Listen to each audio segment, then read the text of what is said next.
Congressman Doug Collins, Republican from the great state of Georgia, who is also vice chair of the House Republican Caucus and serves on the House Judiciary Committee, joins us. Good evening, sir. Hey, Greta, how are you tonight? I'm very well. Your thoughts on whether a special prosecutor should be named or not to investigate the allegation of ties between the Trump campaign and Russia?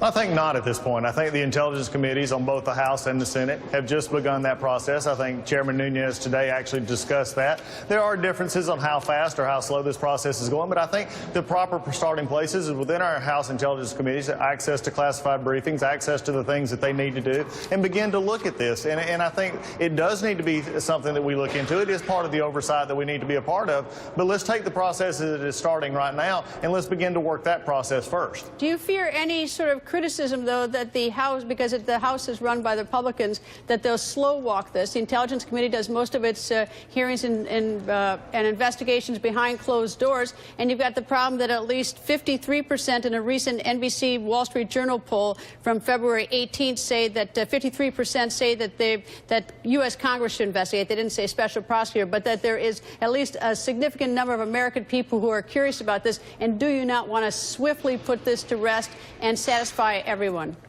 Well, I think sometimes we have to look at it that I think you do need to look at this. I think the issue is swiftly is, are you taking swiftly as to just come to a predetermined conclusion? Or are you taking swiftly to actually look into it, actually look into the details, not take the headlines and not take the rumors or the innuendo, and you take it and actually look at it. And look, we're dealing with not just the House in this, but we're dealing with the Senate as well. So when both beginning to look at it with both Democrat members and Republican members looking into this, I think the issue is not an issue of time. The issue is, are you doing it effectively? We've seen too many times on the Hill when you do it quickly and don't get a proper result, and I think we need to do that properly. All right, one Republican has suggested that a special prosecutor be named. Only one. I concede that. And Democrats don't. The Democrats want a special prosecutor named. Do you believe that they're doing that for political reasons, or why do they? Or they have distrust of the intelligence committees, or why do you think they're doing that? Well, I think what else are they going to talk about right now? I think they're not happy with this administration. They're not happy that the Republican majority is moving forward on the things we promised on health care and also looking toward tax reform and regulatory reform.